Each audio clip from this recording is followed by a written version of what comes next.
Hello everyone, good afternoon. Good afternoon, Good afternoon, sir. Afternoon. Good afternoon, sir. Good afternoon.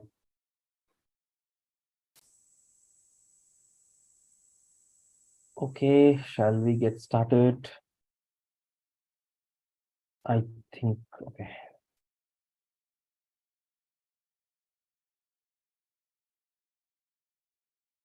All right, let's get started. Somebody's missing, okay. Good, okay, due to strike, buses are not there, all students joining from online. Yeah, no, that's fine, that's absolutely fine. I mean, no problem. As long as people are joining, that is okay.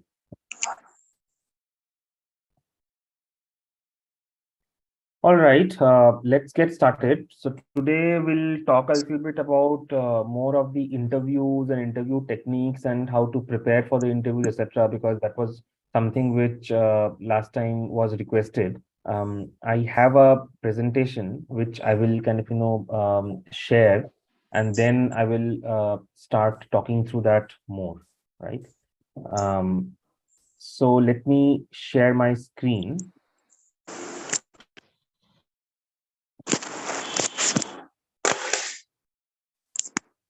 Okay, is my screen visible? Yes, sir. Yes, sir. ഇതിന്റെ പത്തില്ല. Okay. So somebody has to go on mute because there's a lot of background noise.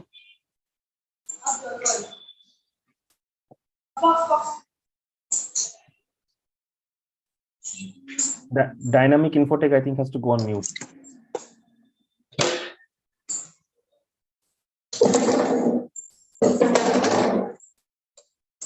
Kundapura, dynamic infotech, please go on mute.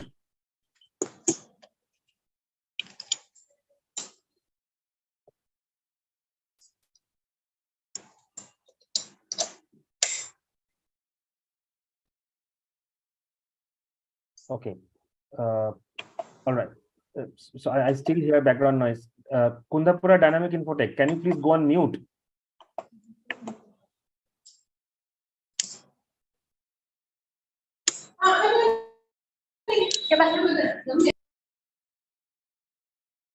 Thank you. All right.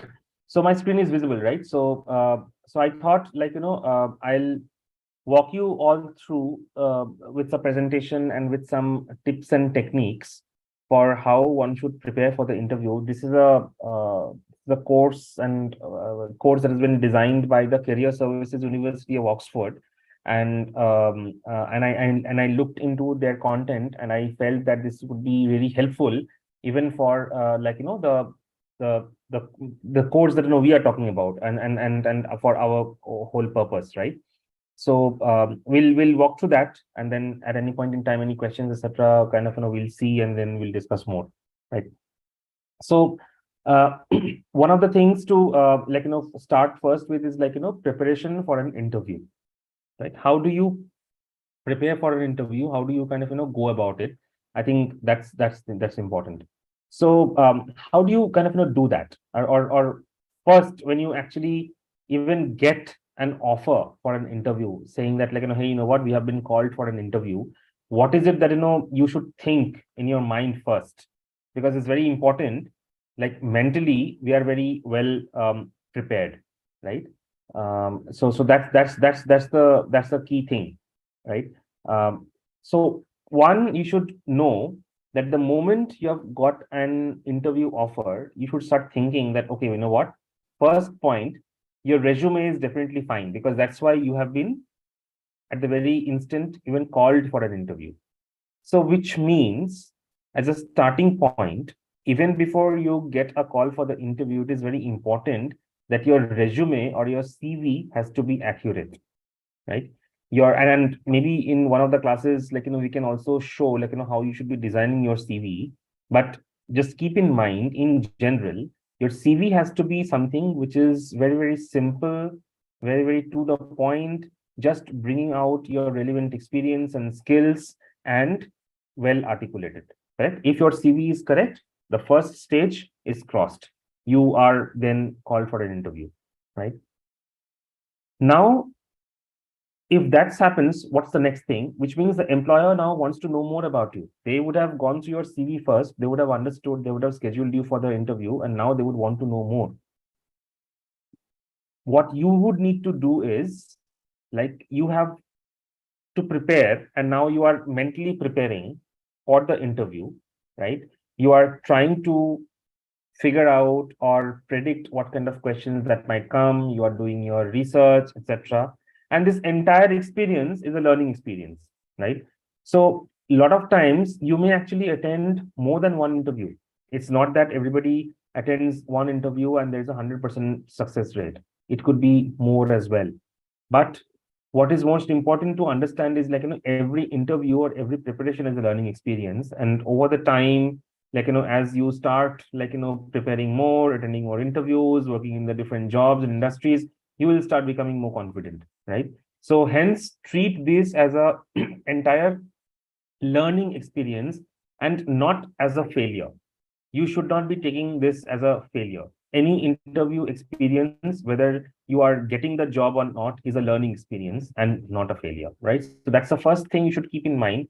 And I think it's very important that, look, if your mind is fresh, then automatically, like, your preparation or even, like, your performance during the interview automatically will be much more better, right? So I think start with that first is what I would say, right?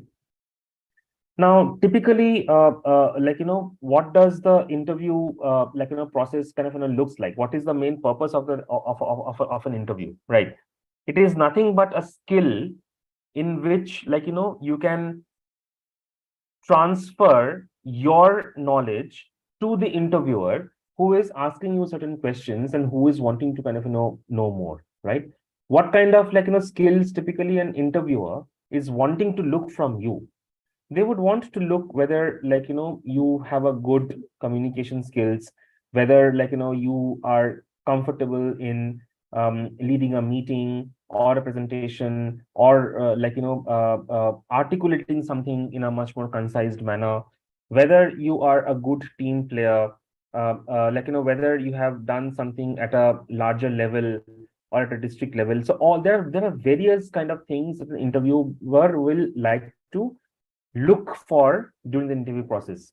And these are things which is beyond your core role. You may be appearing for an interview which is primarily your skill set fitment, while that is one specific round, which is called as a skill evaluation round. There are a lot of other skills and a lot of other aspects an interviewer actually looks for. And these are these soft skills, and which is very important, right? And it's an attitude which you kind of, show. And when you kind of, give an example, or when you actually talk about it, all these things comes across very clearly during the interview process, right? So these are things that you should keep in mind. And we'll talk about, like, some examples of what those transferable skills are. So if I'm an interviewer, and if I am kind of trying to kind of, interview a candidate, I'm trying to understand what kind of skills the candidate brings in. I will look into, like, certain things like, adaptability and flexibility. Is the candidate adaptable? Is the candidate flexible? Tomorrow, if this person works in my team, will he or she be able to adapt quickly? Will he or she be flexible to take up something new? Because not everything is set in stone, not everything is in pen and paper defined. There is always going to be kind of, some sort of a new thing coming out, some sort of an ambiguity. In a situation like this, how does one react, or how does one candidate actually take things up, right? The second thing is, like, administrative and organizational. Like, does the candidate bring in that sense of organized? Is he or she organized? If I'm giving some task which is supposed to be done, then can that person organize himself or herself in a way where that task is to be delivered, right? So that's very important. Analytical. Do you have enough computer literacy? Do you know, at least, if not an expert in IT, but do you have some basics of, like, and that's exactly one of the reasons why we all are even having these classes and this session, because the idea of this entire program is to have, like, the literacy which is going to be helping us to understand and upskill ourselves, right? This entire program that, that myself and you and all of us are together is basically to kind of, help to kind of, develop all those things, right? So that's important. Like, how many languages you might know, or what kind of projects have you done over the time. It could be a like not necessarily like in office. It could be like your college. It could be your part-time work, or it could be anything. But like whatever you have done, what is your learning, and how can you implement that learning in the organization, right? Do you have enough people skills? Like are you able to provide relevant examples of like where you are working in a group, or where you have like maybe you are leading a certain project, or you are mentoring somebody. Those are the different people skills. How do you talk to the different team members, or the seniors, right? um, so again, I'm not getting into all the different examples that is mentioned in this slide, but what's important is, if you look at it, you will realize that if these are the areas that a interviewer is trying to identify from a candidate, what is most important is, as a part of your preparation, you should have examples of all of these handy. You should be preparing, because today, tomorrow, if like somebody's asking you around some sort of a question around this, if you have examples and if you have prepared, then you are able to articulate. Then the interview goes in a very much more smooth manner, right? You should not be starting to think on the spot on these things. You should have examples. So preparation and having examples is the key for this. And that's what the main takeaway is, right? While I can talk about, and I'm showing you examples of some skill sets, but you should be able to, while you're preparing for it, have relevant examples handy, because always it helps in the answers when you are kind of are able to talk with an example. I think that becomes very helpful, right? Then what are interviews for, and exactly whatever we have talked about. Basically, interviews are nothing but basically to establish whether you have the competency for the job or not, whether you are interested, whether you're motivated, and of course, always remember, it's a two-way process. It's not that if I am an employer and I am interviewing you, you are also equally responsible for asking me questions, trying to find out more about the organization, about the role. So ability to ask relevant questions to the interviewer is also important. Maybe towards the end of the interview process, not necessarily in between, but any good organization will always leave the last 5 or 10 minutes to give you that opportunity to ask questions, because it is very important that you take your career decisions as well based on where you are getting into, which organization. So you would want to know more about that, right? So that is the whole thing for interviews. So it's not a one-way process, it's a two-way kind of communication. I think very important to kind of know that. Hence, again, when you are preparing for the interview, ensure you also prepare for some questions which you may want to ask the interviewer. I think that preparation is also very important. So keep that in mind too. Right? Then moving on, some examples of how effectively you can prepare for the interview, right? Um, of course, make a first good impression. Now, it could be, see, interviews could be you walking into an office physically, but in case you're also having remotely, that is over a Zoom or something like that. I think making a first good impression, a presentable impression about yourself is something very important. And it's not only about the dressing, but it's also about overall how as a personality you are kind of bringing in. I think in the last class, I think somebody asked this question, that what should be the dress code, right? um, I always say this: the dress code should be a combination of two things. Number one, the dress code should be something with which first you are most comfortable yourself. That is number one point. And number two is, it should be presentable in a professional environment. It doesn't mean that you have to wear a blazer and a tie, or wear a sari, or whatever. You can wear a simple shirt and a trouser. You can be in your salwar, you can be in your sari, whatever that is, right? Or you can be in your blazers. But anything that you wear should be presentable, and you should be comfortable, because it's very important. If you are not comfortable, then no matter how much tie you wear, or no matter how much blazers and coats you kind of wear, it will not help you, because you yourself are not comfortable, right? So I think it's very important to be confident about yourself. I am here, I'm comfortable, and that's most important. correct? So making a first good impression is important. Uh, Preparing for predictable questions, and something which, like, we had talked about earlier as well in a couple of classes before when we were doing the mock rounds of interview. We had talked about, like, how it is important when you're preparing, try to anticipate some questions that will always come. Questions on your role, questions on examples, questions on projects delivered, questions on, like, a situation where it was a difficult situation and how did you kind of, handle that. There are certain questions which is always going to be asked, and you may ask me, how do I prepare for them? In today's world, there are enough knowledge bases available. If you do a Google search, like, top common questions, or like, typically 100 questions or top 50 questions, something like that, right? So if you read those, not necessarily the questions are going to be asked in the same fashion, but it is going to have a similar approach. And then you take those questions and map it with your skill sets, the job role that you're asking for, the company, etc. And you will know you're already 80% ready. You already know what kind of 80% questions are going to come through, right? So I think preparing for predictable questions is a very, very important part of preparing for an interview, right?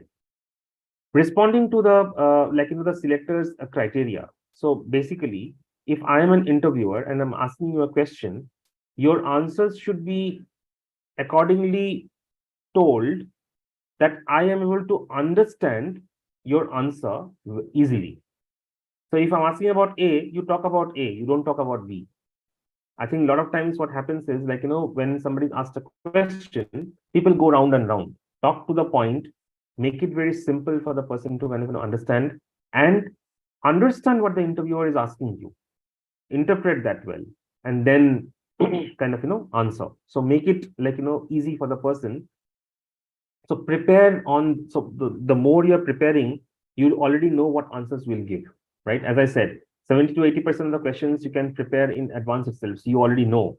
20% it's on the spot. That is where you need to kind of, listen carefully, understand, and then kind of, give an example, right?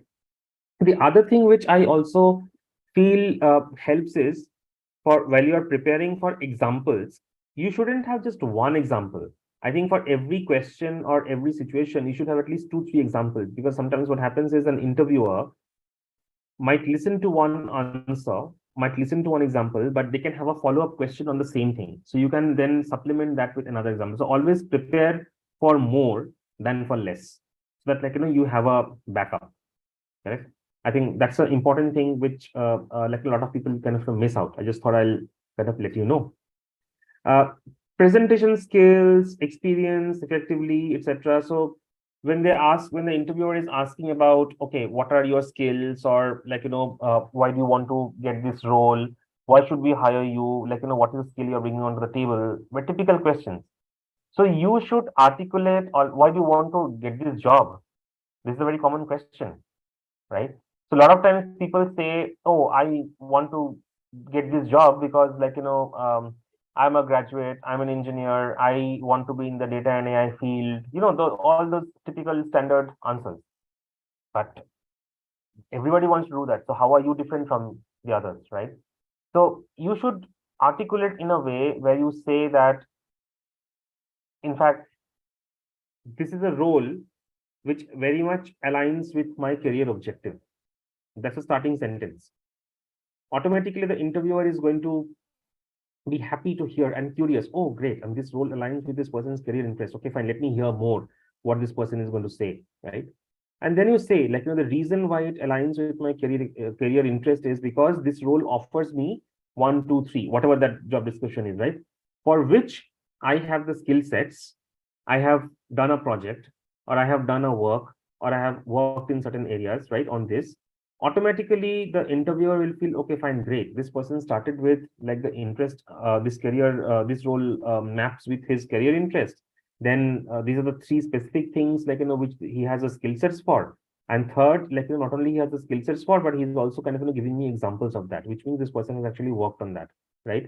So that is how you should structure your answer, right? So present your skills in a very effective manner. Don't just say, what, oh, I just want to join this job, correct? So structure that pretty well, right?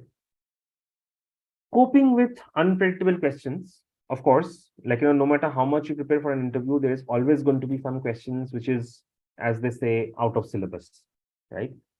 Typically in college, school, we have always used this term and heard this term throughout our life. Oh, this question was out of syllabus. Oh, this is like, I didn't study for it. But that's okay. That's fine. Whatever you have, so even if you are getting some unpredictable questions for which you have not prepared, no question is going to be so different that you cannot map back with the relevant examples of your life, right? It can't be. So whatever, so you then need to understand the question, think for a bit, don't rush into it, maybe take 30 seconds, 15 seconds, whatever, and then try to see which answers or which preparation or which example would you say in general, which could be helpful. And that's how you start answering them. So that is the way to kind of deal with unpredictable questions, right? And so a lot of times questions are asked which doesn't have a right or a wrong answer. So your answer should always be a balanced answer. When I say balanced answer, you should say, certain words like maybe, perhaps, as I am assuming, or I am thinking. This is what I feel like, in the industry, like, after the research or from my own experience. But there could be, like, various points of view as well, right? So once you start using these words, you are giving a very balanced approach. You are not taking like, oh, you know what, this is the only way to do it, or this is the only way to do it, right? So a lot of times with unpredictable questions, that is also a way in which you answer, that perhaps we think we can do it in this way, or maybe if this is an example, we can probably involve it, right? Interviewer also feels that, you are not just saying it, you are thinking and you are saying it. And that's a great thing to do, because the interviewer will then understand, oh, this person has the ability to think. This person is not getting like, afraid of something. This person, even if this person has not prepared for it, a situation has been given, this person is able to think, connect the dots, and an answer. And not necessarily the answer has to be 100% accurate. I think it is the approach that matters, and the ability to think and interpret and answer. That is important. And any good organization, like, you name anybody anywhere in the world, any good organization will always have questions which are, like, unpredictable, which are a little bit more probing, right? Where they would want to see the attitude of the interview, of the candidate. Like, is the candidate able to think on the feet, right? And I will give you one personal example of mine. Like, initial, very, very, very initial days, I think 15, 20 years back, when I was almost a fresher, almost like, a lot of you folks, like, who are there in this class. I like, was working in Google that point in time, right? One of the question that was asked to me was, how many petrol pumps are there in Hyderabad? I was in Hyderabad that time, not in Bangalore. This question was asked, how many petrol pumps are there in Hyderabad? I'm like, okay, how do I answer this? Impossible to answer. How will I know how many petrol pumps are there? Because every day some new petrol pump is coming up. Every day, today is Reliance, tomorrow is IOCL. I don't know, right? And Hyderabad as a city is also kind of, growing. I don't go to every place, so how will I say? Then I started to think. Then I said, okay, fine. Let me answer in this way. So what I did was, I told the interviewer, let me attempt to find out how many petrol pumps is possible to be there in Hyderabad, because I don't have an exact number. You tell me whether I'm thinking correctly or not. So I told that to the interviewer. So interviewer was like, oh, yes, please go ahead. And of course, there was a whiteboard and there was those pens and everything. So he also said that, like, if you think you want to draw something, if you want to say something, you can say. I said, okay, fine, I'll try. So what I did was, I told that let's divide Hyderabad into 4 regions: north, south, east, west, central. Sorry, 5 regions, right? Because that is a standard thing. Our country has north, central, east, west, and south. So I said, okay, let's divide Hyderabad into 5 regions. Okay. Then I said, let's assume that each region is XYZ square area, square kilometers, whatever it is, correct? And then I would say, okay, each region or each of these divisions would be having a housing society, would be having an office, or would be having a school. The very standard how cities are kind of set up, right? So if so many areas and so many people and so many this thing, how many petrol pumps will be required in each one of these to sufficiently help the people who are staying there? So that is how I broke down the entire thing. And then I said in the end, now let's multiply that by five regions, and maybe approximately we will have these many petrol pumps.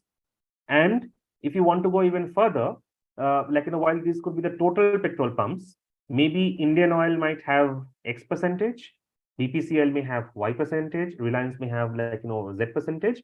That is another further way of kind of looking into it, right? So the interviewer started to laugh. Interviewer was oh great. I mean, how did you come up with this answer? So I said see, that's the only way I could have done it because I don't know how many petrol there in Hyderabad.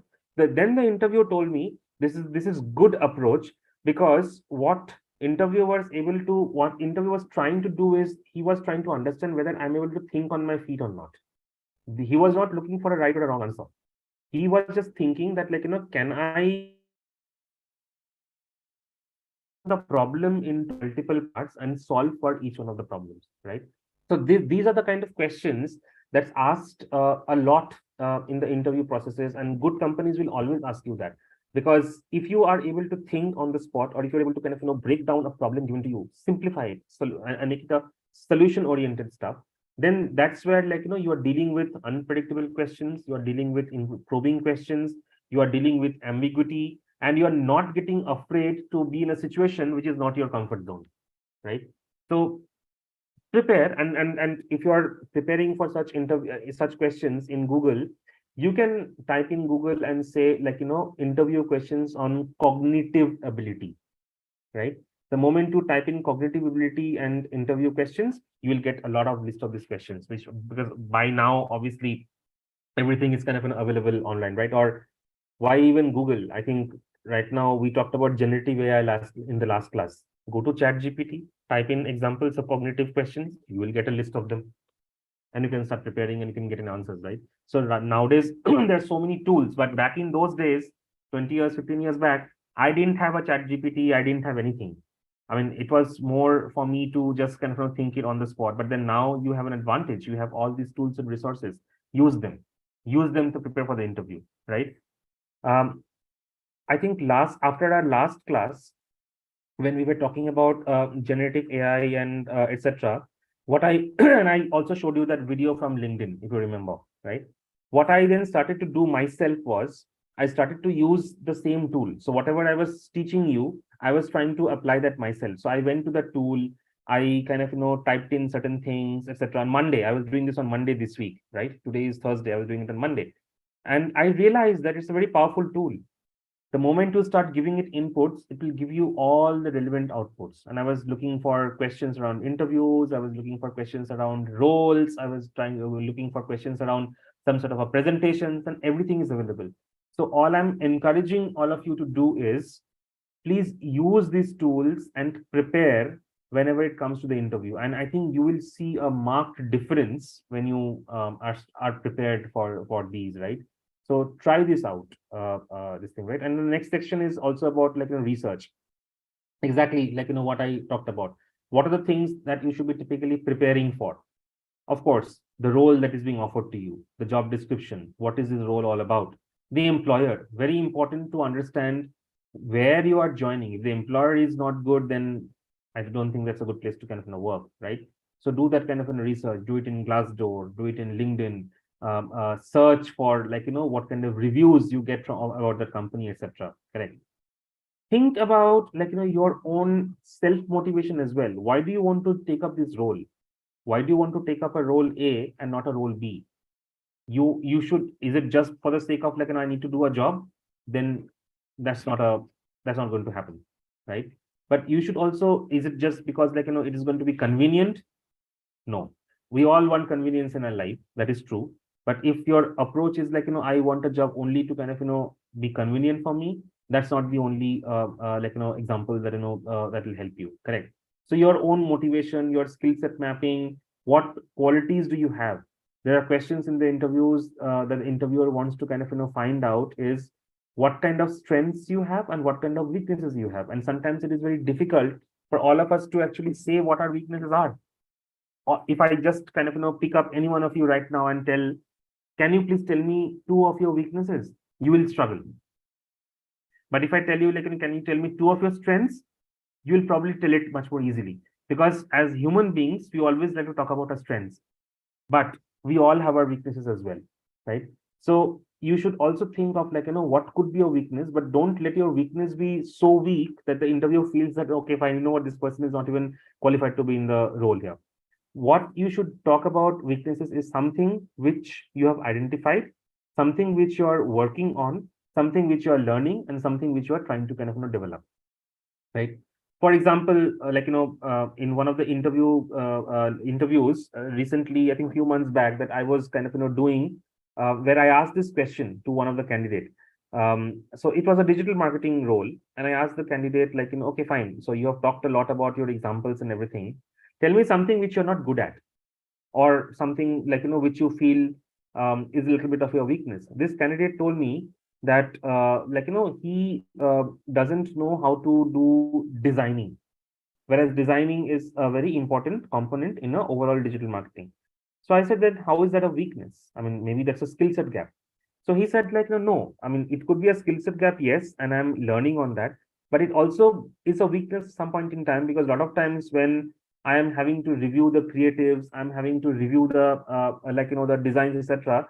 I am not feeling very confident, and this can bring down my team, because probably I'm not able to share the right kind of inputs. Then I said, what are you doing about it? Then he said, like, one, I am kind of, spending more time to understand. Second, I'm taking a course. And third, I'm working with the team members right now to, wherever possible, shadow them or understand how things are done. I'm asking for a mentorship, and hence I'm going to be converting this weakness into a strength in the future. Right. And that was a very good answer, because this clearly showed that, like, yes, I have a weakness, but what am I doing to kind of solve that? And you are articulating that and explaining that to me. Correct. So that's something also which is kind of good to kind of have, because we all have our weaknesses, and it's very important that we answer in a way where our weaknesses becomes our strength in the future, and we are working towards that, right? So just wanted to let you know that this is how you should be kind of thinking as well, right? Then again, your own questions, we just talked about it, like, what are the questions you may want to kind of ask the interviewer, etc., right? So research on these things, right? So I'll pause for a couple of minutes and see if any one of you has any questions before we move on to the something else.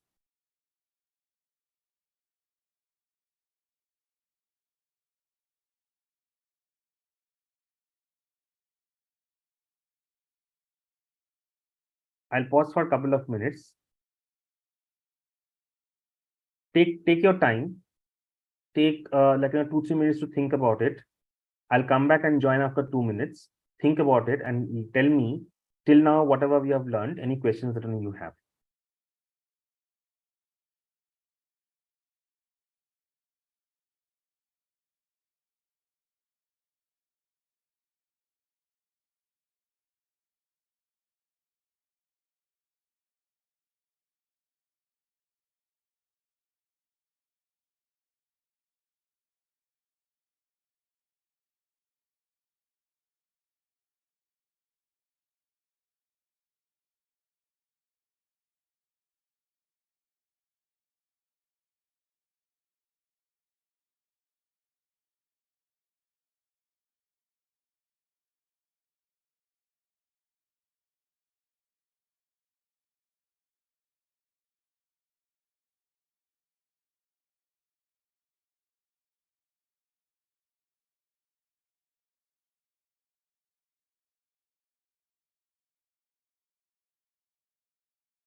Hello, sir.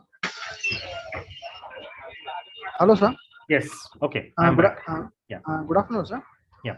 Sir, when interviewer ask why you find yourself suitable for this job, okay. As I have done a research about the company and its processes, Hmm. how I should answer this question, sir? Should I answer like, as you are into this process, how I can help this company into dealing with this process, or should I answer by I'm good at solving these kind of processes or problems? How our approach should be, sir? I think you can answer it as a combination. All the points you mentioned should be combined, and then you should sequence it 1, 2, 3, which one to say first, and which one to say second, and which one to say third, right? So typically, if I would be answering this question, first I will start with the job role. And I would say the job role that you're offering me is really great because I have XYZ skill sets for which I have spent so many years experience or done projects, etc. And I see that included in your job role. That's the first thing. So immediately the interviewer will think that okay, fine, this person is like actually thinking about the job role and the kind of experience this person is bringing. So there's a similarity. Second, after you say that, you should say, let me also tell you a little bit of more about certain experiences. And then you pick up an example. Exactly what you said. Like, I have the skill sets and I can bring onto this table. So articulate that with an example. Tell that, like, this is the skill set I have. I have worked on a project like this, and this was the impact of that project. Correct? That is how you kind of sequence the story, bring in the example, and then the interviewer will realize that okay, fine, this person kind of is probably a fit because it kind of matches what we expect this person to have. That is how you should be articulating that. Thank you, sir. Yeah, that's a good question. That's a very, very good question because typically, usually, this is one of the starting questions. And if you are able to answer these starting questions well by sequencing and combining the things together and bringing the relevant example, then chances are that your interview will go well because it kind of builds in that good positivity, right? Your first question sometimes or first answer sometimes makes the way for the other Sir, question. then how to answer question? Tell me or brief me about yourself. Yeah. Again, initial questions, right?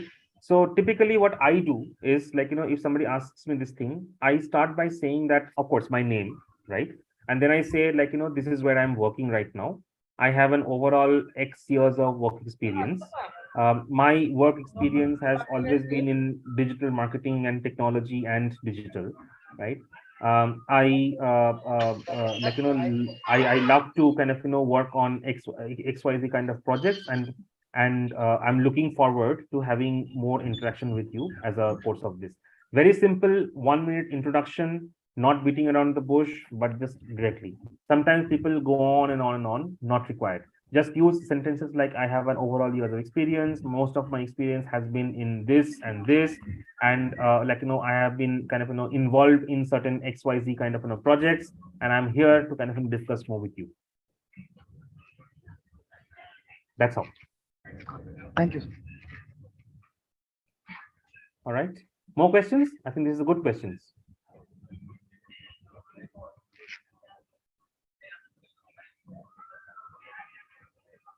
Anybody else? Any other questions? Anything that comes to your mind?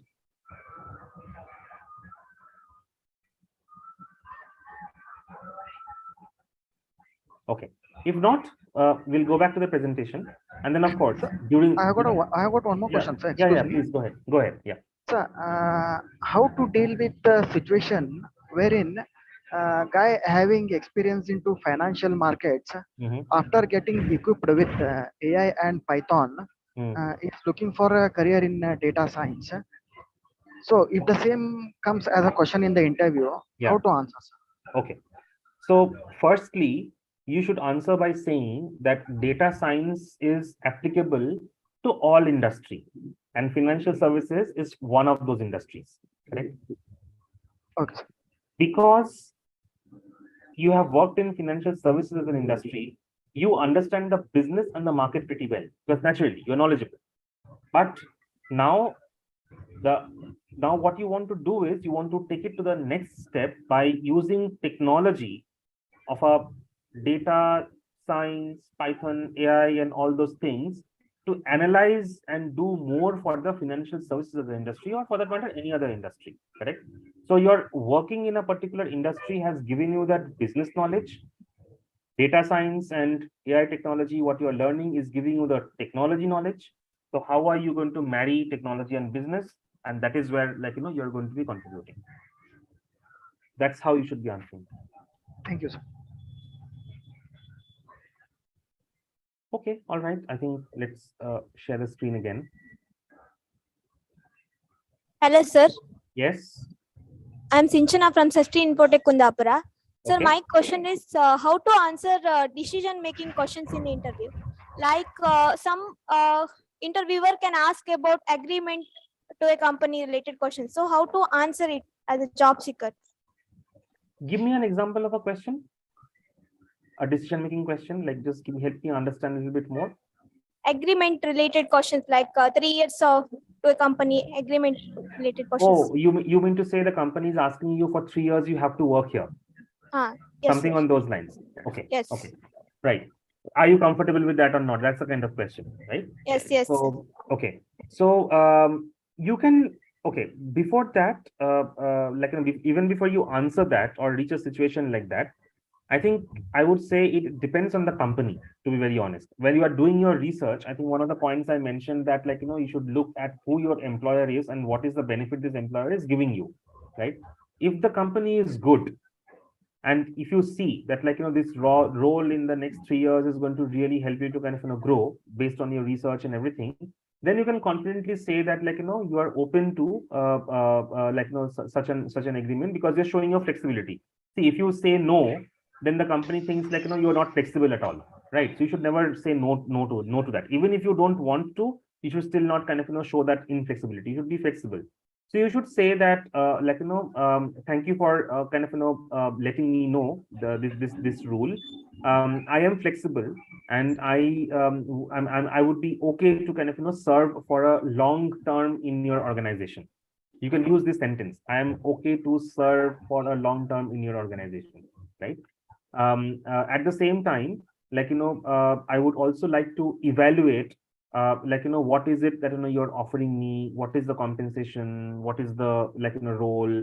What are the career opportunities? So if you can help me understand that more, then it will be even more easier for me to take a decision and serve you for a longer term, right? So you spin the story in a way where we put the ball in the other person's court, saying that, yes, you're okay. At the same time, like, you're not signing the paper today itself, right? And at the same time, you're asking the person more questions about the company, which will help you to make that decision.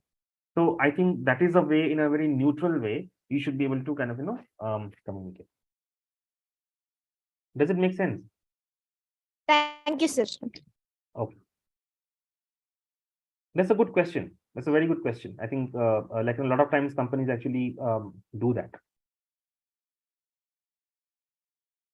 Any more questions? Anybody? Hello, sir. Good afternoon, sir. Yeah. I'm Ambika from Vaishnavi Info Solution. Yeah. Sir, my question is, what's your salary expectations? Okay. That, Okay. Are you a fresher or are you already working? working, sir. You're working. Okay. So which means you have some salary, XYZ, whatever that is. I'm not asking you for the salary, but you will have some XYZ, right? So in that case, like, first, again, before the interview, you should do your research for a role and an experience like yours. What is it that in the market in general, people are kind of offering? In general, might not be accurate, but you should have some sort of a range in mind. Once you have that research, you will know that, okay, like, this is possible, this is not possible, right? And then you should let your, like, the person know, whoever is asking, the HR and stuff like that. You say that this is what you're drawing, and you would want to have a good, like, industry competitive offer, right? Use this term. I would like to get a competitive industry salary, given my experience, given my skill sets, given the job role that you're offering, given the contribution I can make. Like, I would offer an industry competitive salary. Good companies they already have their benchmark. So they will give you that competitive salary, right? Some companies, they try to negotiate saying further, saying like, okay, what according to you is a competitive salary? They can ask you that question. That is the point in time you say, like, today, if I am drawing X, I am expecting to draw Y, because by drawing Y, I will be able to fulfill my aspirations and my needs. However, like, I am flexible with, like, what the best competitive offer is being made to me. Correct. That way you leave a open space. You don't kind of, close the conversation. And what you quote, like that Y, X to Y, maybe you can quote a little bit higher than, like, what you are actually expecting, because even after negotiation, if that kind of, comes down, that is okay. It's still kind of, meeting your expectations, right?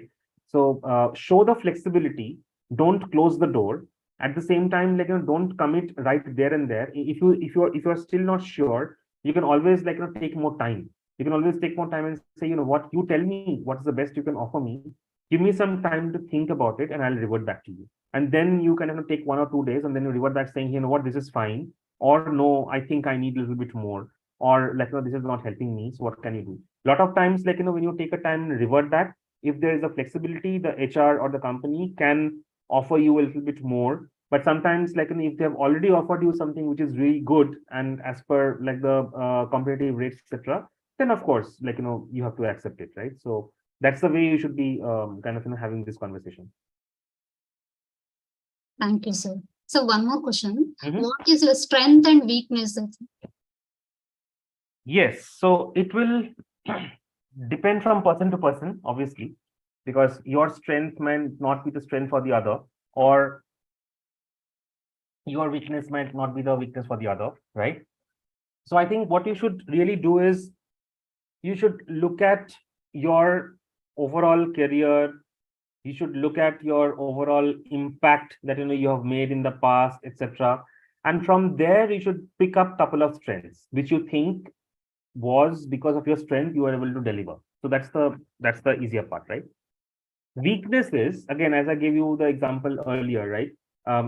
Think of a weakness which, like, you realize if you are able to kind of work on that further, or if you are able to kind of take a course, or if you are able to kind of figure out, like, how to do it differently, and then have those examples saying, like, hey, this is what I feel is my weakness, but I'm working on towards converting it to a better, right?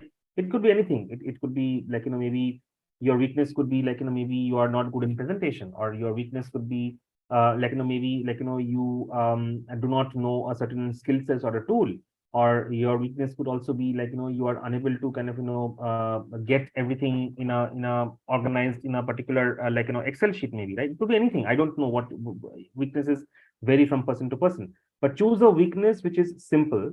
Choose a weakness which is easily correctable, which is easily kind of workable, right? And then give the answers. Don't give a weakness which is really, really very strong, because then again the interview becomes a problem, right? Yes, sir. Thank you, sir. Okay. All right. Yes.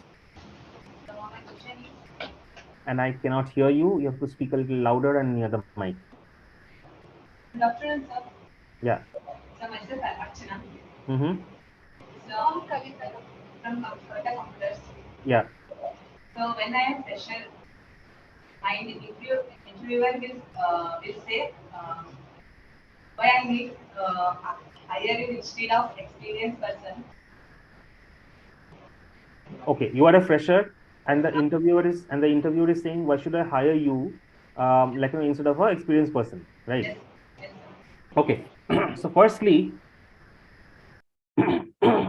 if you have come to an interview where they're looking for freshers, then this question will not be asked. Number one, because obviously they are the ones who are looking for freshers. But in a situation where, like, it's for an experienced person and you are a fresher, you can say that, yes, I understand I'm a fresher. I don't have this 1, 2, 3 years of experience, but what I bring onto the table is I have this knowledge, I have this skill set, right? And I think I can, like, I worked on these projects. Maybe you can give some examples of some projects where you have utilized those knowledge, etc. Maybe you can talk about some certifications that you have taken, and then say, what, this is what although I'm a fresher, but this is what I have, and hence I'm here to kind of, attend this interview, right? That is the best you can do over there. But in the first place, I don't think you should be in a position wherein you're attending interviews where they are not taking freshers. I think that's another part of the story, right? But in case you still get into a situation like that, you can always tell the story in this way. Thank you, sir. Okay. More questions?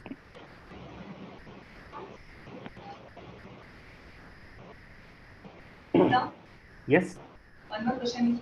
Yeah. Why you want to join our company? Yeah. So why do you want to join our company is a good question. And that is where your initial research will come in handy. So you should be saying that when you're researching, what the company is doing, number one, right? And secondly, because the company is X and doing this, it maps very well with your career goal. So you should talk about your career goals and aspirations, why that company is going to be suitable for you.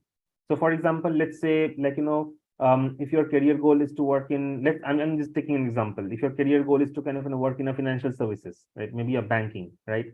Maybe you can say, okay, fine, what, I think your organization, which is the most latest digital banking, is going to help me to grow in my career.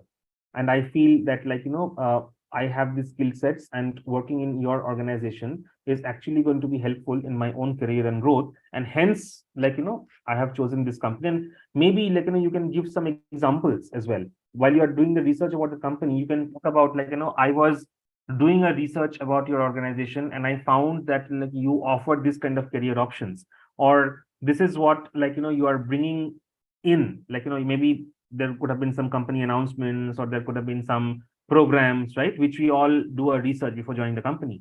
So when you start giving those examples, the people know that you have done enough research, and you know very well why you want to join the company.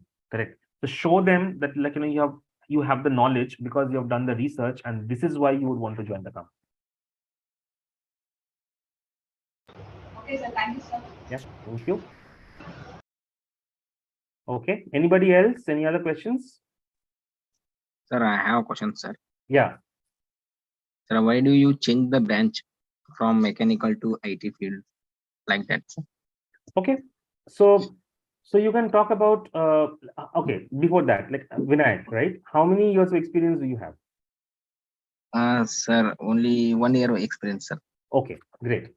So you can always say that in the last 1 year that you have been in the mechanical and this thing, you have realized where the opportunity is, right? And Yes, sir. you have realized how you should be upskilling yourself, so that you are looking for the future. Just because you are in the mechanical doesn't mean that 20 years you want to be in mechanical, because you also realize that there is an upskilling which needs to be done. This is where the industry is going, this is where the opportunities are, and you want to be a part of it, and you are willing to put in an effort for that, right? That is one. The second is you can also say while I am a mechanical engineer, but I still have the skill sets. I have XYZ, the skill sets required to be in IT.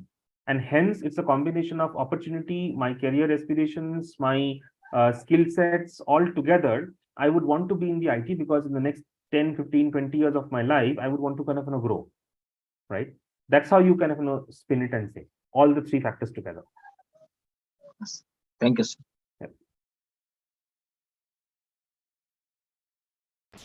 Hello, sir. Yeah. I'm from Soumyajit from Kolkata. Yeah, a little louder, can't hear. Sir, we are experienced person to join the one company post whatever, sir. So we have the experience, so we demand the salary. I couldn't hear the question. You can Demand, come, if you can come a little closer to the mic and talk.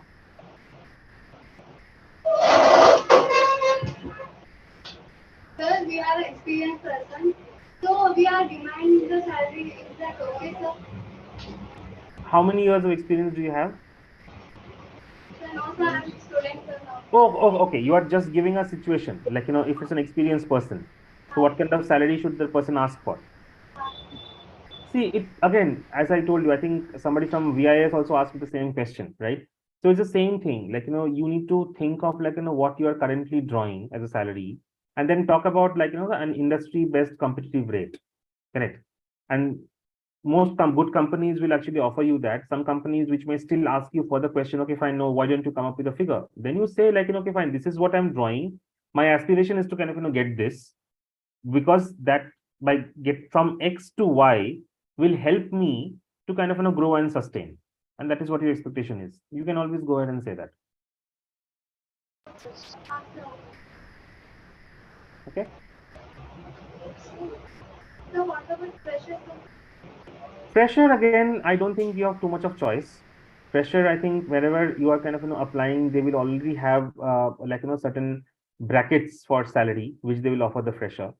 If you like it, you take it. If you don't like it, you just say politely you say, no, I don't think this is kind of, helping me. Maybe I need to kind of look for something else, right?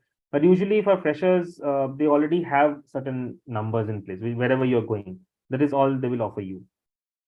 Depends from X to Y, but then they already have certain categories.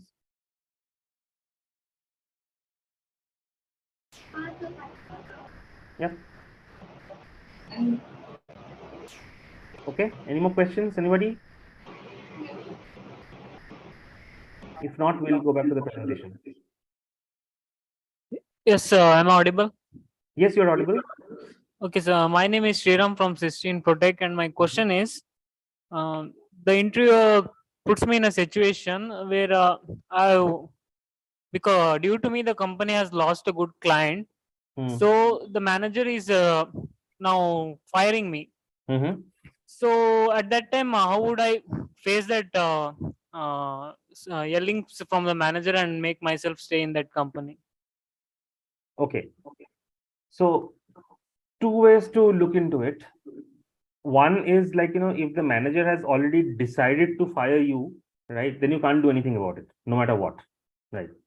But it also depends on organizations. What is it that the manager is coming and telling you? If the manager is coming and telling you, you know what, because of you, there has been a loss, and like, we cannot keep you on all those things, you can first tell him if it is really your fault or not.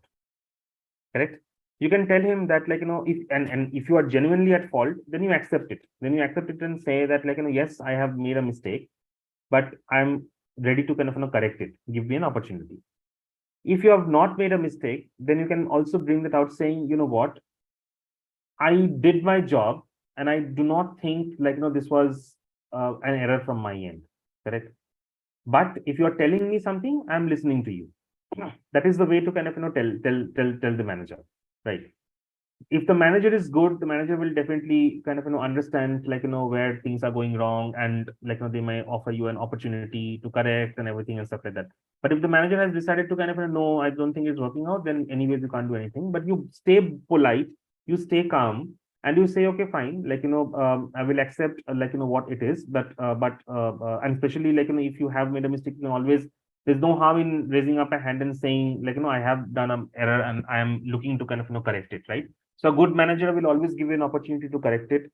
Organizations which doesn't offer you that, and they ask you to kind of, okay, fine, this is not happening, then unfortunately you can't do much about it at that point in time.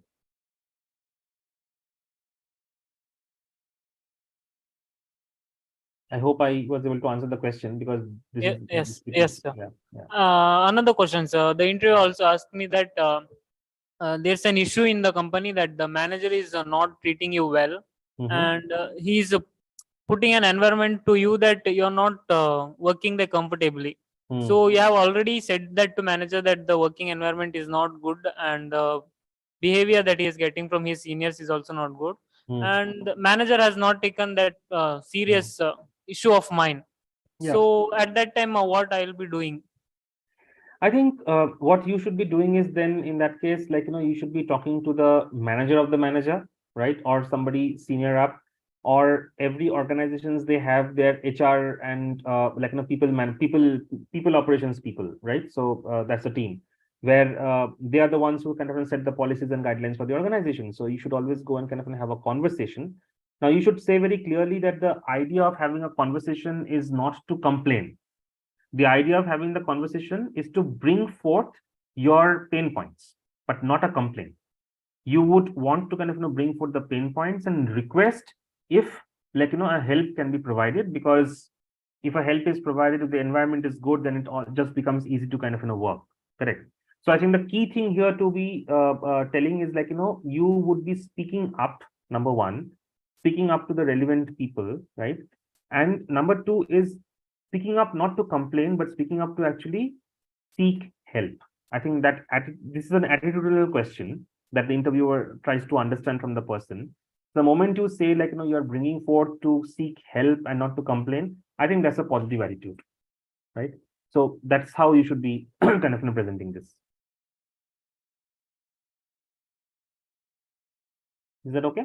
Yes, sir. Yes, sir. Thank you, sir. Okay. And my other question is the previous company that I was working in, due to some miscommunication, they have fired me. And I'm Okay. trying to join for the new company.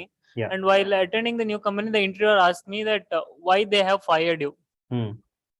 And the fault was not actually from my side, but yet they have fired me. So for Yeah. that, how would I be answering? Yeah. So you can say, you know what, by starting the saying, it was an unfortunate situation. It was a group project. And like, typically, like, I was responsible for XYZ. My colleagues or my group, we as a business, we were responsible for XYZ. Things didn't go well as a group, right? Where we could have probably done things in a different way, but that is a learning for me. I have learned it. And I've realized it that I could have probably done things in a different way. And here I am asking for an opportunity where I can kind of, come and prove myself, right? Be honest at the same time, like, don't be too hard on yourself. At the same time, like, you have a balanced answer by saying that, like, see, if it is not your own individual thing, then it's a group thing, right? So you kind of say, like, as a group, I think we failed to deliver, and your part, like, maybe you partially delivered, or maybe you could have done something differently, but that is a learning which you have taken, and by taking that learning, now I'm here to kind of, look for a new job, and again, I'm to give me that opportunity, right? So accordingly, you can kind of, answer the question. Okay, so thank you. So like my one last question.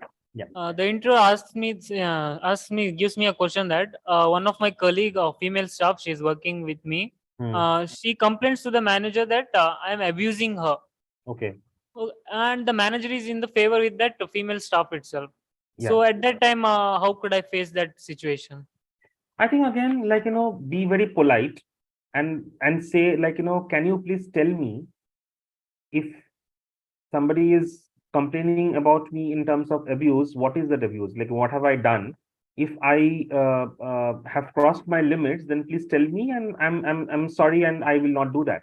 But if I have not crossed my limits, this is something like, which is required from a point of view where the work needs to be done, and I have just gone ahead and told something, and the female colleague is kind of interpreting it in a different way, then I think one should be fair to understand, like, what is right, what is wrong, right? So I think you stand your ground and you say that, like, okay, this is what the situation was. I have gone ahead and said something, and see, and again, if you have not abused, you don't have to be anything to be afraid of, right? If you have abused, then you have something to be afraid of.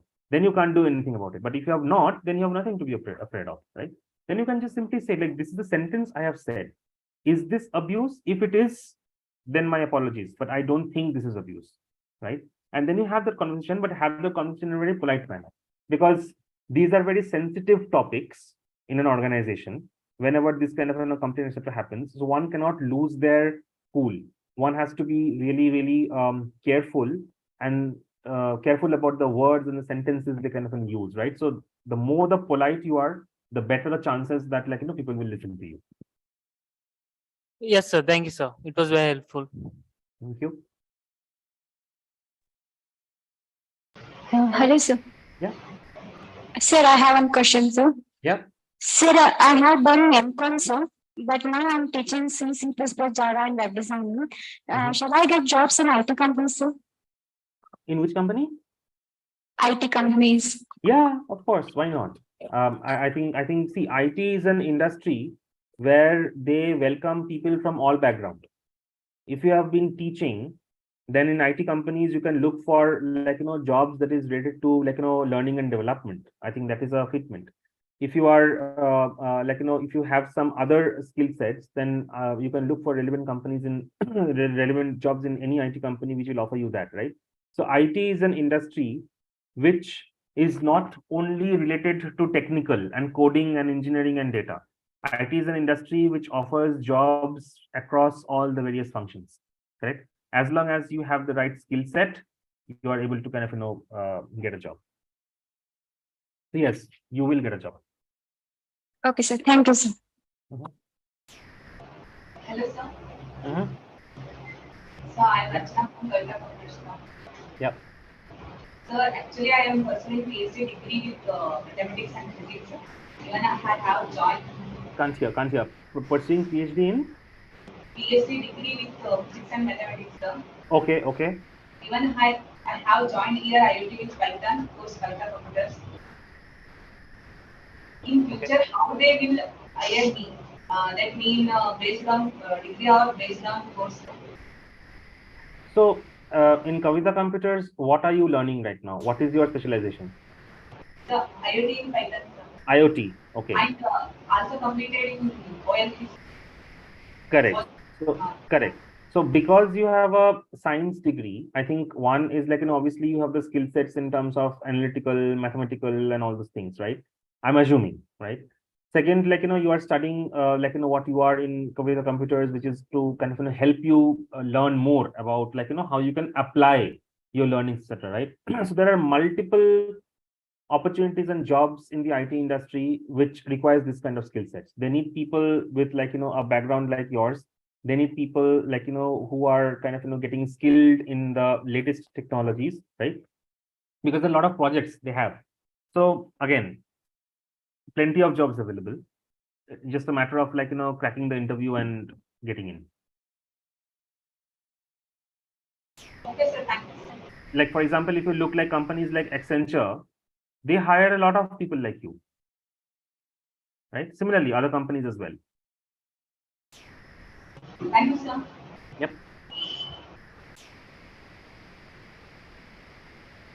So I have a question. Yeah. Yeah, so if I haven't done like a lot of masters and all, but I've basically done like my degree, but I haven't gone very further in it, but I have done many skill courses. Right. Like my skills are high, but I don't have like a higher level of degree. Right. So am I still eligible for a good job? Absolutely, absolutely. If you have not done your masters, that has got nothing to do with not getting a good job and a higher pay scale. I think what's most important is you have done your graduation, obviously, right? And then you have relevant skill sets and the certifications which you have done. That is good enough to get you good jobs in good organizations. Okay, thank you so much, So sir. your master's degree is not a compulsory to kind of get you high jobs. Yes, master's degrees can help in certain point in time. That is okay, but it's not a compulsion. Okay, thank you, sir. Hello, sir. Yeah. Sir, I have one more question that if an interviewer asks, how do you perform under stress? So what I have to answer it? Then you should say under stress, you like to first break down the problem into 4 different parts or 5 different parts. Then after you have broken down the problem, you try to organize as to which one to handle A, B, C, D in that sequence, right? And then actually give an example, the real-time example from your under stress, how you have done it. Then the interview will realize, okay, fine, you are just not talking, but you are also kind of demonstrating that from an actual example of how you would have done your in the past when you were under stress, right? So that's how you should be answering that. So examples are very important. Yeah, go ahead. One more question, sir. Since I am a fresher, I joined a job. After joining the job, how I adjust to the working environment? Like sometimes it is difficult to adjust for a working environment since I am fresher side. Yes, very true. And it will take some time, right? Your first job and after a fresher, joining a completely professional environment, it will take some time and it will not happen overnight.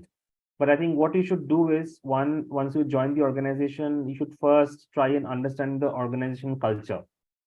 how is the culture, how are the people, what is offered to you, what is not offered to you, like, how much comfortable you are and all those things. Then try and understand, like, what is the routine of your work in their organization. Is it like, flexible, or is it like, a little strenuous? Do they give you a flexibility of work from home versus also like, going to the office, a hybrid model? What is all those things, right? And then third, of course, like, once you start understanding this culture, understanding this, like, situations, you will then adopt accordingly. Correct. But I think the key to understand is like, key to understand is the culture. I think the first few months, definitely spend time in understanding and learning more about the company, the culture, the people. Once you're comfortable with that, you will be able to adjust. That's the approach that I would recommend. But yes, it is very different from a student life, of course. Student life has college timings. Student life has, like, fixed timings. Student life sometimes, like, it's about examinations and preparing for examinations. So it is a lot about book and theory, etc. A corporate life is a lot about, like, actually being there, like, doing the things, deadline. You have to kind of, meet the timelines. I think those are shifts in your mind which you will need to do. You will need to kind of, evolve from being a student to a, like, a person who is getting into the corporate life, right?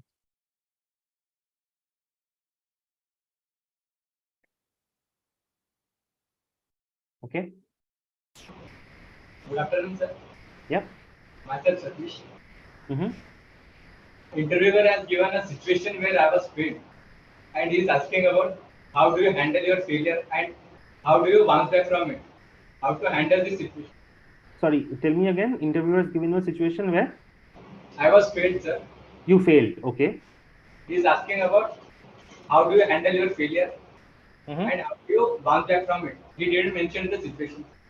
Okay. So again, it has to be an example-based answer. So you should think of a situation where you have probably failed, right? And then say, like, then call out the reasons why you have failed, like, 1, 2, 3. What were they? Maybe you didn't understand it well, or maybe, like, you did not interpret the things well, and hence there was a failure, etc. And then you can say, like, while I did fail here, but I also realize and have learned from this. What have you learned? What is it that you should have done differently? So answer to the interviewer the reasons why you have failed, and also what you have learned and how you should have done things differently. 1, 2, 3. I think then the interviewer will realize that, okay, fine, this person has just not failed, but this person has also taken this as a learning and a way to kind of, improve, right? I think that's important. Okay, thank you, sir.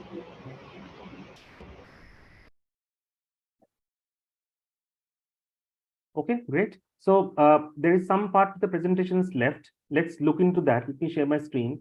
And then again, after that, like, once you have questions, like, we can again take it up, right? So let me share my screen. Okay. We talked about what you need to research, right? Then moving on to, like, occupational knowledge. So again, sorry, my throat is a little, yeah. Again, like, when you're preparing, you should ask yourself these following questions. What do I know about this type of work? Exactly. I think a lot of you ask me, like, how should I answer? So you should talk about, like, what this work is all about. And these are, what, a lot of self-discovery. So a lot of times what happens is, like, we don't do self-discovery. We only run after jobs. We don't spend time on ourselves thinking, like, well, yes, we all need jobs. We all are doing our courses. We all are doing our studies. We all need money to work. But a lot of times we don't ask ourselves that what do I want to do really? And this is an option where one should be thinking of these questions. Like, do I like this work, or is this role something which I would want to do? Or do I have the skill sets for this, right? Like, what have I done to kind of, additionally gain skills or learn, etc. and stuff like that, right? So I think when you're preparing in this fashion, and then you are going and talking in the interview, I think you will feel much more confident, and you will know what do you want to kind of, what do you want basically, right? A lot of the questions the interview will ask you as to things like, why do you think you should be hired here? Why do you want to join this organization? Like, what kind of skills do you have? So all of these are these questions. Once you prepare and kind of, find out more, right? So hence, that's why this is called as occupational knowledge, because like, it's very important to understand yourself, your own strengths, and like, what kind of relevant experience do you have, what kind of relevant projects you can talk about, etc. So this all goes under the preparation part of things, right? Again, the second part is also very similar. Self-knowledge. Why do I want this job? What have I gained from my academic extracurricular activities? Like, what are my career ambitions for the next 5 years? When did I work in a team to solve a problem? What was my best, worst decision, my greatest achievement? What are my main strengths and weaknesses, right? All these we have been talking about in the last half an hour when you were asking the questions and I was kind of answering, correct? So understanding this self-knowledge is and a combination of self-knowledge and occupational knowledge, etc., is very important aspect that you should prepare. And when you prepare, you just don't only prepare for the interview, but in general, you should always ask yourself these questions. Interview is maybe a one-time job, but then your self-awareness is a long-term continuous process, right? You should always have, like, these questions as to what can I do better, or how can I do things differently, or like, what skills do I have right now which will help me to kind of grow further, right? This is an always constant process. But while preparing for this in an interview, in your mind also you are very clear as to how you would want to go and answer. Hence this is about self-knowledge, right? And there are some like, questions, like, which again it's recommended that, like, you prepare in advance, right?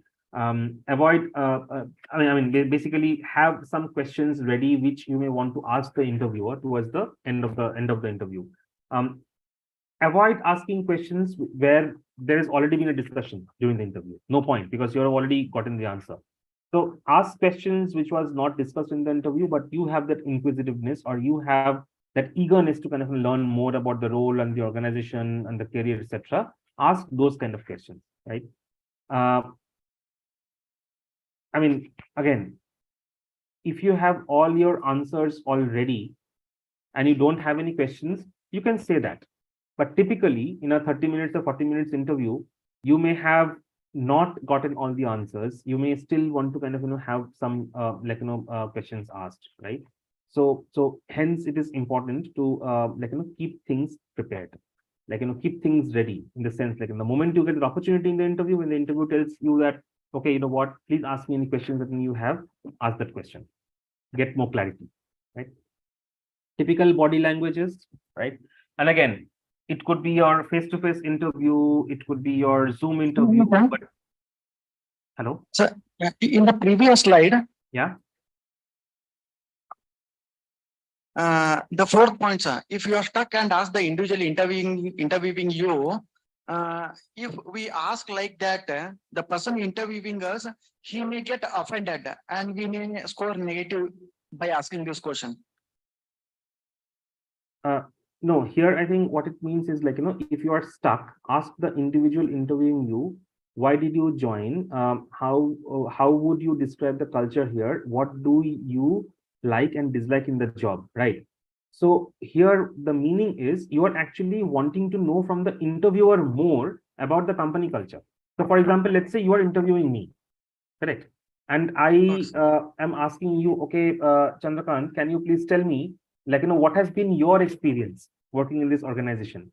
Can you please share with me, like, how, when did you join? What kind of projects did you do? Like, how has your learning be? I am just curious to understand, like, if you have grown, then I'm also happy to understand that. And I see that, like, if I join, maybe I will also grow, right? So that's what it means. It's not about asking the interview. So it doesn't mean that, like, why did you join? Why did you join doesn't mean, like, why did you join this organization just for the sake of it? No, it is like, more in terms of what made you join this organization. And now that, you have joined this organization, how do you find the culture over here? What are the few things you like, etc. That's the kind. So basically getting more information from them about the company. So, and it's good to ask this question. Thanks. Maybe the English is a little can be tweaked here, but yes, but the meaning is like, you are asking the question to find out more as to like, the interviewer's experience in this organization, which will help you to understand what kind of culture it is. And then some basic do's and don'ts, right? And again, this could be like, face to face, or it could be your Zoom. It all depends on what kind of, interview situation you are in. But in case it is a face to face, then like, have a firm handshake. Don't be shy to have a firm handshake, right? And a lot of times it also happens that like, maybe like, as a woman, the other person is a man, and sometimes we hesitate like, oh, should I have a firm handshake or not? And the vice versa. As a man, you will have somebody on your opposite side who is a woman, but it's absolutely okay to have a very cordial and a firm handshake, right? There is no distinguishing between a woman and a man in that case, right? So have a handshake, greet, smile, and have an eye contact. I think eye contact is very important because, like, it gives the other person a sense of, okay, this person is actually, talking to me, and with a very positive attitude, right? Open posture, like, not the side way or something like that. It's a very straight kind of a posture, right? Relaxed, of course, alert. Again, beginning of the class, I told you, look neat and professional, like, appropriate dress code with which you are kind of comfortable, etc., etc. And yeah, and certain things like, if you want to take a bio break, or if you want to drink a glass of water or something like that, do it before the time. It shouldn't happen like, during the kind of an interview as well, right? So the idea is just for one to be much more comfortable, much more relaxed, so that, like, the more you're relaxed, the more you're able to kind of have that conversation, right? Similarly, even in a Zoom interview as well, like, and obviously you cannot shake hands in a Zoom interview, but then you can look in the directly in the camera, greet, smile, have your video open. I think that's important. Have that easy conversation, because, like, then Zoom, of course, it becomes easier because you can kind of sit in a chair accordingly, and the posture is kind of correct, right? So I think you can kind of have that. uh, have a decent background, like, don't have anything which is distracting. I think that's important, because the interview should be looking and focusing on you and not on your background, which is being very distracting, right? So these are a few things that, you should kind of, keep in mind. Yeah, and I think that's fine. Over here, like, they say they're saying that, like, don't wear jeans and all those things and stuff like that. Again, there is no hard and fast rule as such. It all depends on the company and the culture. So before the interview, when you're doing the research, if you find a company which is open in culture, wearing a jeans is absolutely fine. But then again, do that research so that, like, it is helpful, because there are a lot of ways to kind of, for example, if you're wearing a shirt and a jeans and maybe a business casual, that's okay. But it also depends on the company to company. Some companies, they're a little bit more different. They might expect you to probably not wear a jeans, and these are things, like, you can easily find out, like, when you're doing the research, right? But again, in a Zoom interview, that doesn't really matter whether you are wearing a jeans or whether you're wearing a trouser. It doesn't really matter, right? So yeah, so these are a few things to kind of keep in mind. And again, typically the interview process, the way it works is it's more about the introductions. Interviewer will explain you certain processes. There is going to be some warm-up questions as to, like, to tell me more about yourself, like, as to who you are, your experience, etc. There could be some, like, questions from the resume itself, like, I see you have done this kind of, job role, give me an example, or tell me some of your technical skill strengths, etc. And then, of course, as the interview starts, like, there are more questions that kind of come in, and all various types of questions which all of you asked me in the last half an hour, etc. Right? So those can, and in the end, like, a candidate asking the question to the interviewer, right? So yeah, and then again, some kind of sample questions, right? Why do you want a career in this area? Like, which of your achievements you are proud of? Like, what do you see as the most significant personal challenge? How did you overcome that? When you have, like, how will you solve a complex problem? So what's most important is, for any questions, any point in time, have enough like, examples ready. And this is, you can only do once you are preparing for it before the interview, right? Having those examples ready. So I think that's important, right? So again, this kind of sample questions, if you search, you will find a lot of them, top 50, top 20, top 100, etc. Once you start doing that, you'll find like the language and the English may be different, but the meaning is the same. So you start preparing accordingly. You start accordingly kind of, see like, how these questions are coming in, technical, non-technical, behavioral, etc. And then once you're prepared, it becomes very easy for you to kind of, go on top of the interview. So, yep. And then there are some basic tips about answering questions. Please listen very carefully. And if you don't understand it in the first attempt, please ask. It's okay to ask, right? That's what they say. Seek your clarification. Have enough examples and evidence. As I kept saying during this, right? Always have kind of enough examples of that, right? Describe everything in a positive tone. The same sentence can be described, even if it is a little like, negative, or even if it's a little like a not that great example, you can always spin in and bring in the positivity. And this helps really when you're asked tough questions, or when you are asked probing questions. How would you do? What will make you do? Like, what have you done? These challenges, how will you kind of, help? What is your weakness? How will you convert that into a strength? So everything should talk, you should spin and give it a positive spin. The attitude is like, okay, what? Even if there is a problem, that's okay, but I am looking into solving it. I think that positive attitude should be very important in every interview, like, kind of, answers, right? It comes across. The moment you're positive, it definitely comes across in your body language. It definitely comes across in your, like, what you are articulating. So it's very, very important to have like, a positive kind of an approach altogether, right? Be specific. Don't beat around the bush. Just come to the point straight away, right? There is something which is called as the STAR. Like, you can follow this method. It's called situation, task, action, result, right? You describe a situation, you say what was the task to solve that, and then like, what was the action taken, and this is nothing but the examples. And then ultimately, like, after taking that action, what was the result? If you follow this in your answer style, any question, any point in time, you will most of the time succeed in kind of, convincing the other person, right? So you sequence your answer in this way, and then you kind of, see that the other person is automatically understanding, because you're not beating around the bush, you're talking to the point, and you're talking about a meaningful impact. Most of the time, we tend to not follow this structure. We kind of, go quite a bit of round and round, but in your mind, just gather your thoughts and then talk about in this fashion. Just try this out, and then you will see that the other person is able to kind of, understand things pretty well, right? So, yep, I think again, same preparation and positive attitude. We talked about it, right? Speaking slowly, articulating, like, enthusiasm, and giving it a positive spin. And of course, like, after the interview, like, interview, think about it, reflect about it, right? As I said, like, not necessarily everybody is going to be cracking 100% of all the interviews, but the more you attend, the more like, examples you kind of, gather, the more preparations you have. It's a process. Like, I think you should enjoy that learning process, the preparation process, and you will see, like, the change that is coming in you, like, once you do a few of these things, right? So that's it. And then it's not that, like, you are not able to crack one interview means like there aren't other opportunities. There's always opportunities. So should not be disheartened in the sense like this did not work out, but something else will work out.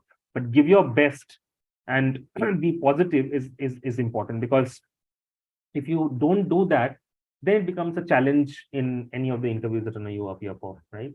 So yeah, so I will stop sharing, and I'll stop here, and I'll hear if you have any other questions, etc. I can answer.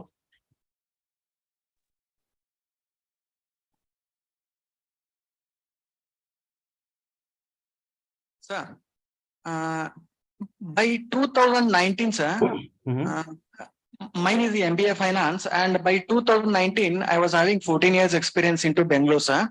Okay. After the demise of my father, I shifted back to native to be with the family, and I wanted to do agriculture, sir. So 2019 end, I ended my corporate career and started agriculture in my native as we were having lands. But I was a failure in agriculture, sir. So in this process, to discover that I am a failure in agriculture, I spent 3 to 4 years. Sir.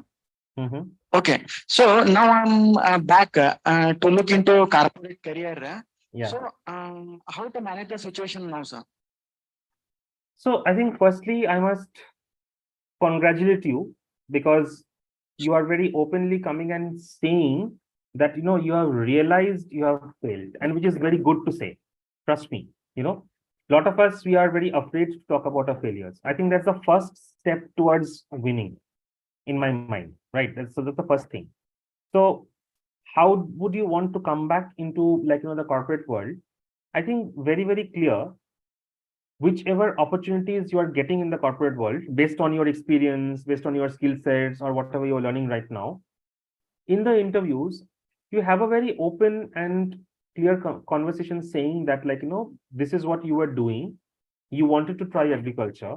You realize that, that is not your area, and hence you did not succeed. And that's okay, absolutely fine. And hence you want to now come back into corporate world. Here I am. Tell me, what questions you have, or I feel I can contribute in this particular way. I have this experience, and then you kind of can carry on with the interview, right? So in your mind, you should not feel even for a single second that you have done anything incorrect by not being successful in agriculture. That's the first thing. And if you are in your mind, if you're sure about it, your half of your battle is won right there. Any good organization will appreciate your honesty, and in fact encourage you, say, okay, fine, great, now that you're coming back into the corporate, tell us what is it that you can do. We have this role for you. Tell me how and then the conversation goes on. It's a starting point, right? So not difficult is what I would want to say. Thank you, sir. Yeah, I have personally interviewed a lot of women who have come back from their maternity leave, right, and have taken career breaks, like 5 years careers break, or 6 years careers break, or 2 years careers break, whatever, right? They had something very similar. Oh, you know what? I had a break in career. How do I kind of come and do it? All that was required is okay, this is the role for you. You have the skill sets, yes or no? If you have the skill sets, tell us more about it. Are you willing to kind of do XYZ? And we have hired a lot of people who have women who have come back after their break, right? So in today's industry, it is absolutely fine. People encourage any individual who is able to bring in the right value to the table. That's all they care. It's gone are those 40 years back and how people used to think. It's not no longer like that, right? So as long as you are bringing the right information and your right skill sets, I think that's all good. That's all good. Thank you, sir. Yep. Hello, also, sir. Yeah. Yeah. Who was that? Srishti, please go ahead. Hello, sir. Yeah. My question is that if in an interview, if an interviewer asks about a logical reasoning questions, how should we prefer for that type of questions, sir? See, there are different ways of preparing logical reasoning questions, and most of the answers are not necessarily right or wrong. I gave an example of the petrol pump example earlier in the class, right? So what you should do is, if you do online search, you will find a list of various logical reasoning questions, and you can see what kind of questions and what kind of answers, etc. Right? And that's how you can prepare yourself. Not necessarily you will get those questions, but at least it will help you to think. The most important thing to keep in mind for logical reasoning questions is, one, it's not right or wrong. Second, ask yourself, am I able to logically think and put things together, 1, 2, 3, 4, 5, and connecting the dots? As long as you're able to do that, automatically things will start flowing in. That's all you need to keep for. There is no other way of preparing for logical reasoning. Thank you. Okay, sir. Great.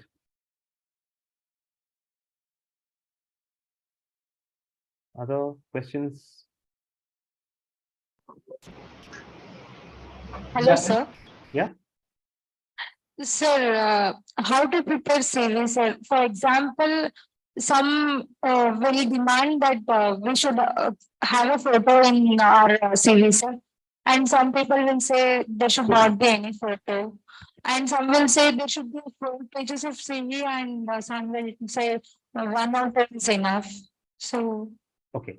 So I think having a photo in your CV is good because it just gives a face and identity, right? So I would say like having one is recommended. And do not make your CV long. Your CV should be 1 page to 1.5 page, or maximum close to 2 pages, not more than that. Ideally 1 to 1.5 page, right? One is better, 1.5 page is sometimes okay, but if you exceed more, nobody has the time to kind of read this, right? Your CV should be like very simply presented about who you are, your experience, your skills, etc. That's it. That is what the interviewers typically look for in the initial screening. Then once you are in the interview, that's where the conversation happens. If you have a 4-page CV, I don't think anybody will have the time to really go through the 4 pages CV.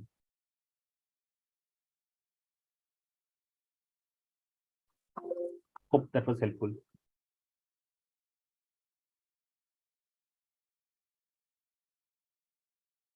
Okay, others, questions? Good afternoon, sir. My name is Vishal. My name is Vishal from Pravita Capital. Yeah. If interview asks to me, what is your great accomplishment, then what can I answer it, sir? So you talk about your achievement. I mean, think of what could be few examples you may want to give. Accomplishments could be anything. It could be your academic, or it could be your professional. It could be some projects that you have done. It could be anything which you're proud of, basically, right? The reason why an interviewer wants to ask this question is, one, because they want to know what you are thinking is going to be a good achievement, and second, the interviewer is also going to, from the answer that you give, the interviewer is going to understand, okay, fine, how you're thinking, what is your thought process? Are you positive, or are you proud of an achievement? Are you somebody who is again, there's a slight difference between being proud and having an ego, right? Being proud is good, but probably having an ego is not good, right? So how you articulate that, or how you kind of talk about the impact your achievement has made, all these things the interviewer, they try to understand while having that conversation. See, any interview process in 30 or 40 minutes, you cannot understand a person 100%. Definitely not possible. People spend years and years together, they're still not able to understand each other. How will you understand somebody in 30 minutes or 45 minutes, right? But at least you can understand some things, and it is your responsibility as a candidate to make the interviewer understand what you want to make them understand, right? So choose your examples which brings in the positivity. So that would be helpful. Thank you, sir. Good afternoon, sir. Yeah. Myself, Chandana sir from Vaishali Computers. Yeah. I have a question that nowadays many companies are firing employees. Why? Sorry, I couldn't hear. Speak a little loud. Nowadays, many companies are firing the employees. Sir. Okay. Why this happens? So it all depends on various business situations. There is no one single reason why that can happen. It could be maybe, for example, in the last 1 year, there were a lot of economic situations which is beyond your control. You cannot do anything about it. If the economy is kind of not doing well, then in terms of managing the cost, etc., you cannot afford to kind of have so many people. That is one. Second reason could be a lot of times the performance related issues of an employee. If the performance is not good, then you are put in a performance plan. Then okay, things are not working out, so you may have want to kind of move on, right? So hence there are multiple reasons why this could happen. But in the recent years, the main reasons have been economic and business related factors. And this happens like, in certain, it's cycle. They call it the recession. They call it the, every 10 years, a recession comes. It's an economic cycle. It's always there. Sometimes it extends for long, sometimes it extends for lesser. And sometimes it is also because of some external factors. For example, if you think of the Ukraine and the Russian war, it's been more than a year right now. Now, if you go to the European economy, they're all like, in doldrums. None of them are doing well. Maybe Germany to some extent is doing well, but most of the other economies are really, really down.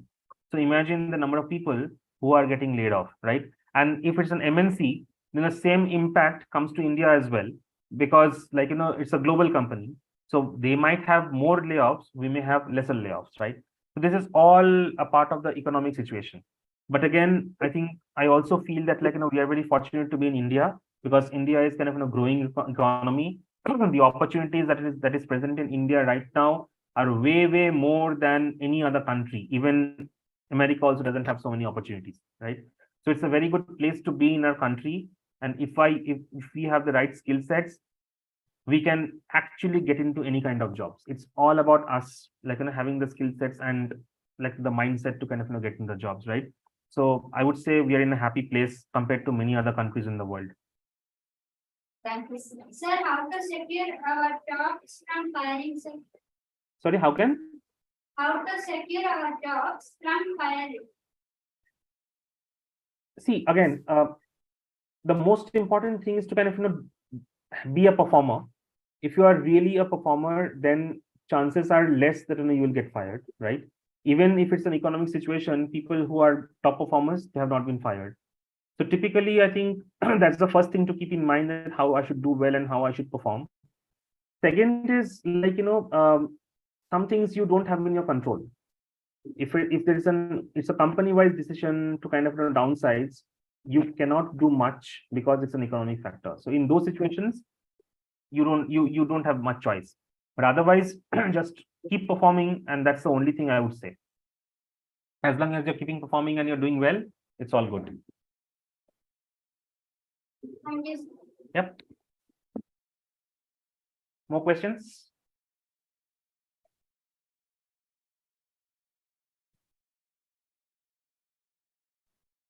Sir, how Yeah. to be aware of fraud companies? Sorry, how to? How to be aware of fraud companies? How to be updated about the jobs? No, sir. How to be aware of fraud companies? Broad companies? Yes. Fraud companies. Fraud companies. Fraud companies. Okay. All right. So, good question. I think what you should do is you should keep in mind, firstly, the companies which are established in the market for long. So if you do research, you will know when the company was founded, how long it has been. Do people know about it? Is this company listed in stock exchange? So there are various ways to kind of find those things out, right? Secondly, you should have your triggers on whenever you hear some companies talking about and promising you too much to be good for true, right? They're saying that every hour you will get 50,000 rupees or something like that. Automatically, you will start realizing something is wrong, because it's not possible in real life, right? So you should keep a lookout for those triggers. Over promise. If any company is over promising you, then to me that's a trigger. If a company is giving you everything fancy all the time, then that's a trigger, right? So that is how you will have to kind of keep in mind.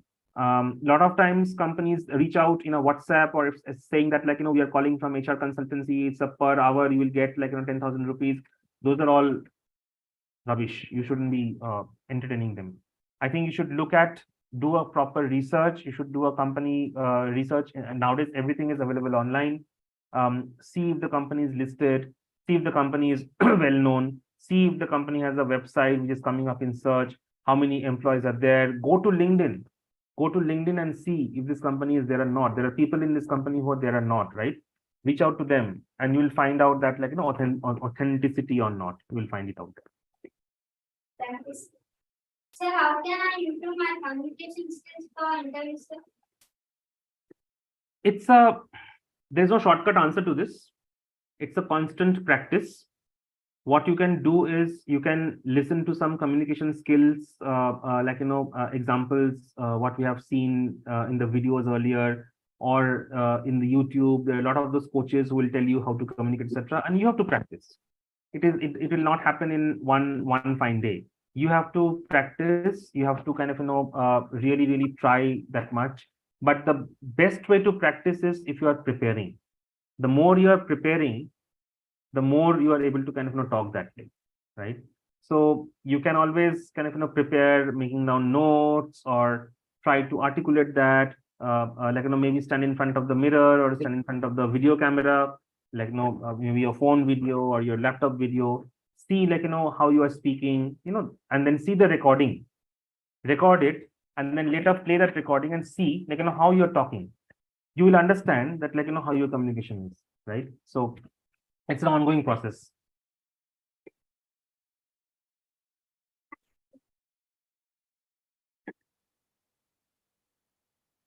Good. I think today was a very interactive class. I think first time, I think almost everybody was asking a lot of questions. So very good to see that.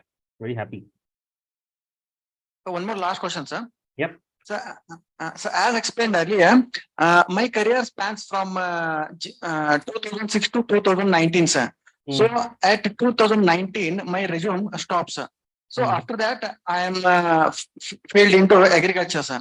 So 2019 onwards till 2023, shall I mention this agriculture venture as a part of my resume, sir? Yes, yes, you can mention. Absolutely. It doesn't matter whether this was not successful or not, but you should mention. Definitely. Okay. Okay. Thank you, sir. Yep.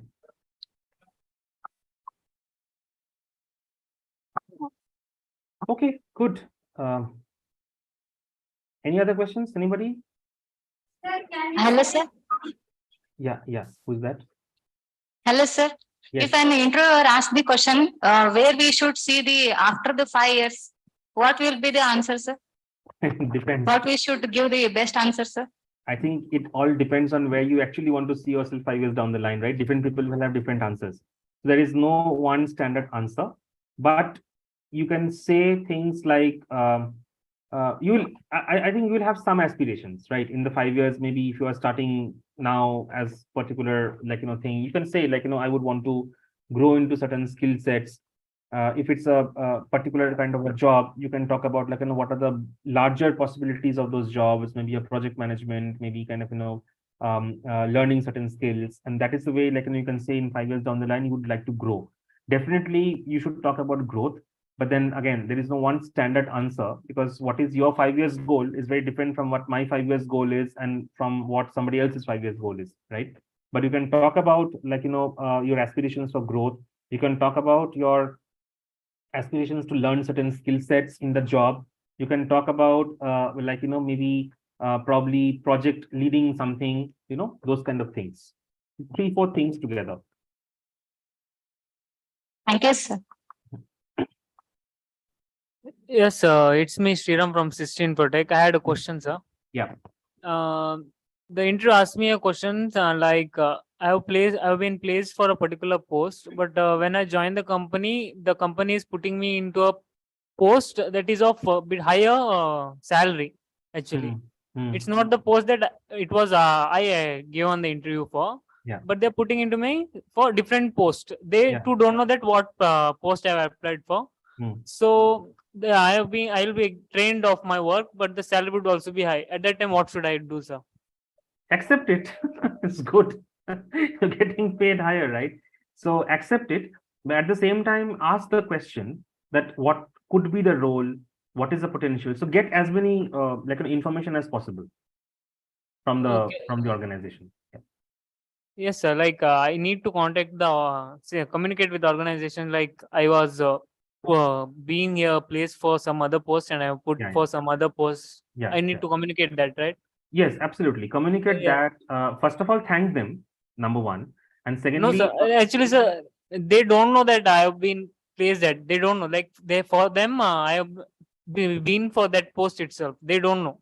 Fair enough. No, I'm saying in case a situation like that happens, first of all, of course, politely thank them. And then secondly, definitely ask them, like, what this new role is about, or what is the basically get as much detail as possible about the role, the team, the growth opportunities, the future, etc. Right? This is for your own good.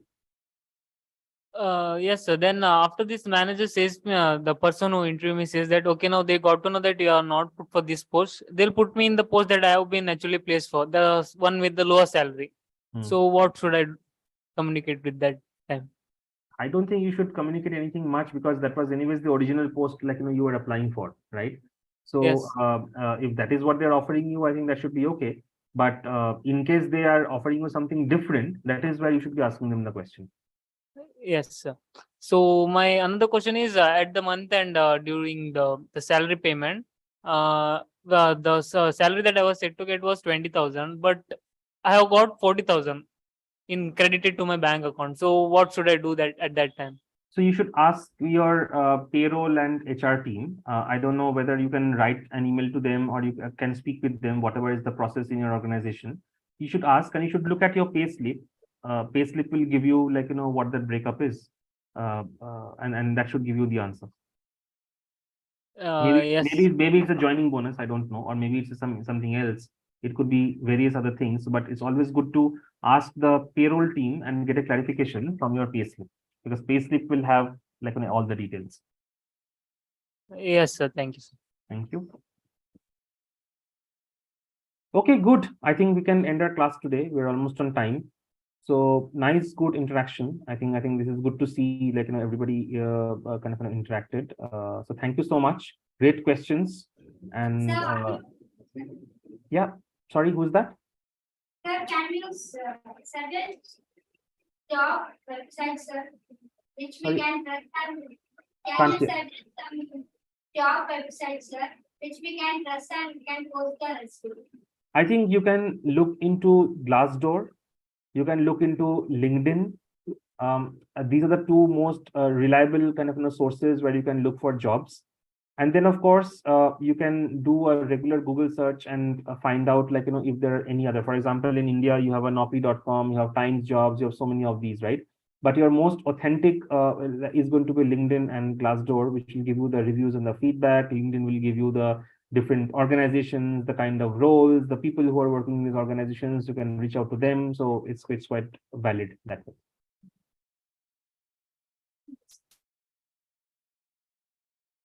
Okay, all right. Phoenix, Bangalore, Harinakshi ma'am, are you there? Phoenix, Karnataka, are you there? Yes, sir. One minute. Yeah.